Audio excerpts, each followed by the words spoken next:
Good evening, everyone. Let us begin again with our part 4 of history, chapter 1, book 1. तो book 1 का पुस्तक प्रथम का ये आपका पार्ट 4 सीरीज का आगे कंटिन्यू करते हैं हम लोग, और इसमें हम देखेंगे कि आपके वेट्स के बारे में हम जानने वाले हैं। लास्ट जो वीडियो थी, जो पार्ट 3 था, उसमें हमने सील और स्क्रिप्ट के बारे में जाना था कि स्क्रिप्ट उस समय की जो लिपि थी वो इतनी ज़्यादा मतलब कह सकते हो आप, इतनी अलग क्यों थी, क्योंकि उसमें पिक्टोरल चीज़ें थी, पिक्चर्स बनाए गए थे, साइन बनाए गए थे, करीब करीब 400 375 से लेकर 400 तक के उसमें साइंस दिए गए थे। ठीक है, let us begin with weight. तो here we go. Weights exchange were regulating by precise system of weight. जो आपस में सामान की अदला बदली होती थी या फिर सामान को दूसरी जगह आपस में खरीदना, व्यापार करना, तो उसमें वेट्स का बहुत इंपॉर्टेंट रोल होता था। एक्सचेंज करने के लिए, एक्सचेंज जो रेगुलेट किए जाते थे, उसमें जो प्रिसाइज सिस्टम ऑफ वेट का बहुत इम्पोर्टेंट इस्तेमाल हुआ करता था। Usually made of a stone called चर्ट्स। जो चर्ट्स नाम के स्टोन होते थे, उनका इस्तेमाल वेट्स को बनाने के लिए किया जाता था। विथ नो मार्किंग, कोई मार्क नहीं था उसमें। जैसे मान लीजिए कि अभी आप देखते हो कि 1 किलो 2 किलो ऐसा लिखा आता है जो वेट्स होते हैं, बट उस समय में कोई मार्क नहीं होता था। ठीक है, इसी चीज़ को आपको देखना है, याद रखना है। The lower denomination of weights were binary and the higher denomination was followed by decimal system. अब कहने का मतलब क्या है कि जो लोअर डिनोमिनेशन थे, ठीक है, उसे तो बाइनरी बनाया गया था, ठीक है, बाइनरी था, बट जो हायर डिनोमिनेशन था उसे डेसिमल पॉइंट में बनाया गया था। ठीक है, metal scale pens were also found. अब मेटल स्केल पेन भी पाया गया था। ठीक है, मेटल से बना हुआ एक पेन भी आपको उस जगह मिलता है।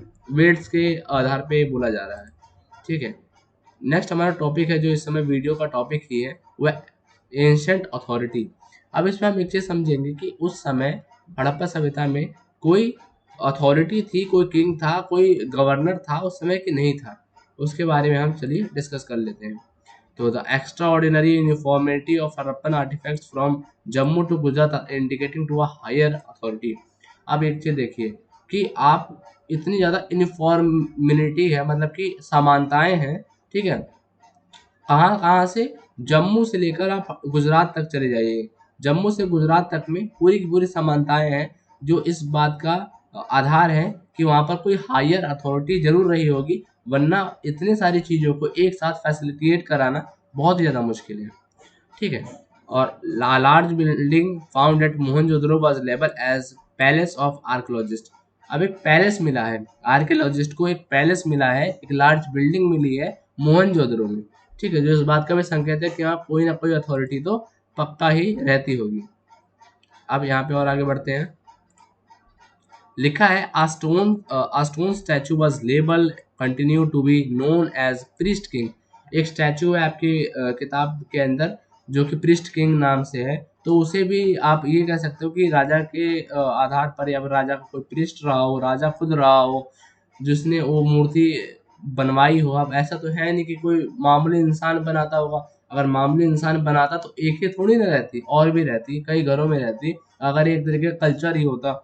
तो ये भी चीज़ें हमें एक स्टोन स्टैचू मिला हुआ है।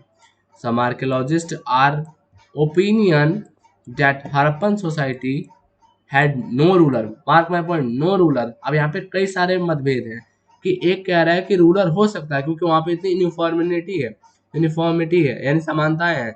एक कह रहा है कि रूलर ही नहीं है।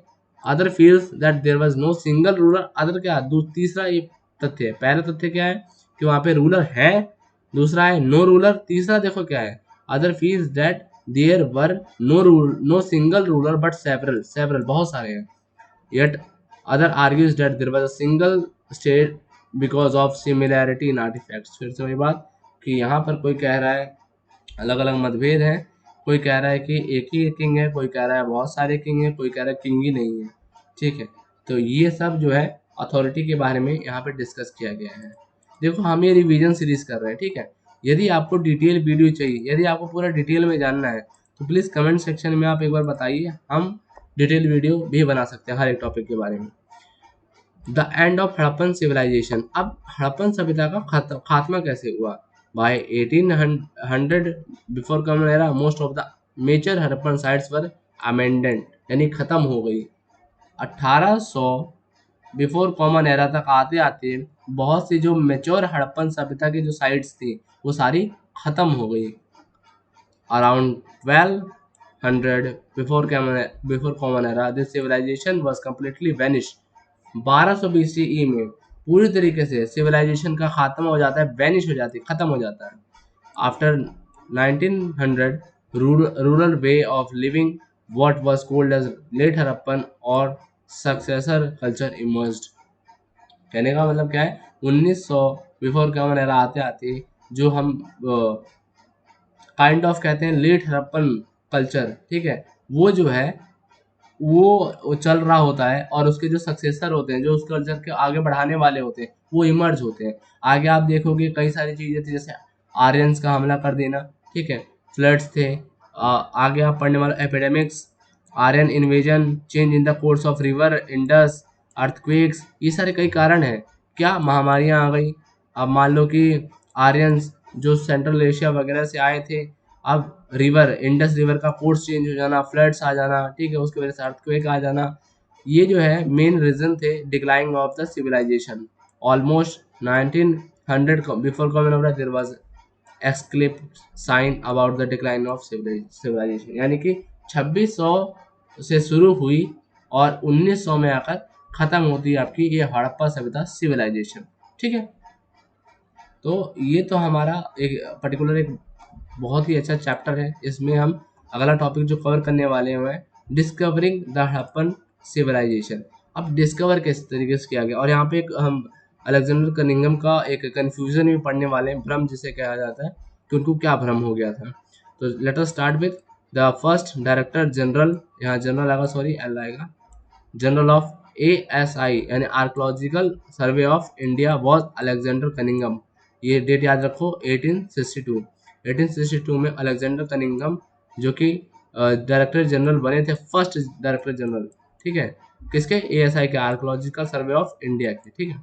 Cunningham main interest was to archaeology of early history, ये देखो अर्ली हिस्ट्री, तो कनिंघम का जो इंटरेस्ट था वो अर्ली हिस्ट्री की तरफ था, जो कि 6th सेंचुरी और 4th century before common era पे ज़्यादातर वो फोकस किया करते थे। एंड द लेटर पीरियड, और बाद का जो पीरियड था, तो हड़प्पन सभ्यता तो उनकी दृष्टि गई ही नहीं। वो क्या है, उनको अर्ली हिस्ट्री जानने में मजा आता था। अब देखो यहाँ पे यही भ्रम हुआ था जो आगे बताने वाला हूँ। He used the account left by Chinese Buddhist pilgrim who did not fit very neatly with his framework of investigation। अब क्या किया गया कि इनको ये कंफ्यूजन हो गई, इन्होंने जो अकाउंट छोड़ा गया था किसके, चाइनीज बुद्धिस्ट पिलग्रिम, ठीक है, जो एक तीर्थ यात्रा पे तीर्थ यात्री निकले थे चाइनीज बुद्धिस्ट, उनके जो अकाउंट छोड़े गए थे जो कि फिट नहीं हो रहे थे बहुत ही ज़्यादा, जो वो इन्वेस्टिगेशन हड़प्पा सभ्यता की जो इन्वेस्टिगेशन कर रहे थे उसमें तनिक भी ये जो चाइनीज बुद्धिस्ट के जो आपके अकाउंट्स है वो फिट नहीं बैठ रहे थे। बट क्या हुआ, Harappan seal was given to Cunningham by Englishman ने जब एक हड़प्पन सील कनिंघम को दी, he notice that he object but was unable to find the significance of Harappan culture and thought that Indian history began with the first city in Ganga Valley। अब समझना जरा, जब एक इंग्लिशमैन ने, ठीक है, हड़प्पन सील दी कनिंघम को, तो उन्होंने उसे नोटिस तो किया, लेकिन फिर वो अनअवेल रहे, वो नहीं समझ पाए उसके सिग्निफिकेंस को, उसके महत्व को नहीं समझ पाए, ठीक है, कि हड़प्पा सभ्यता। अब उन्होंने क्या सोचा कि इंडियन जो हिस्ट्री है वो कहाँ से, उसकी पहली सिटी कहाँ शुरू हुई है, गंगा वैली से, ठीक है। तो इस तरीके से वो कन्फ्यूजन थे। पहली बात तो जो बुद्धिस्ट मैं इसे क्लियर कर देता हूँ थोड़ा सा, जो बुद्धिस्ट के जो अकाउंट थे जो छोड़े गए थे, जो एक पिलग्रिम थे यानी तीर्थ यात्री थे, वो फिट नहीं बैठ रहे थे जो इन्वेस्टिगेशन करे जा रहे थे।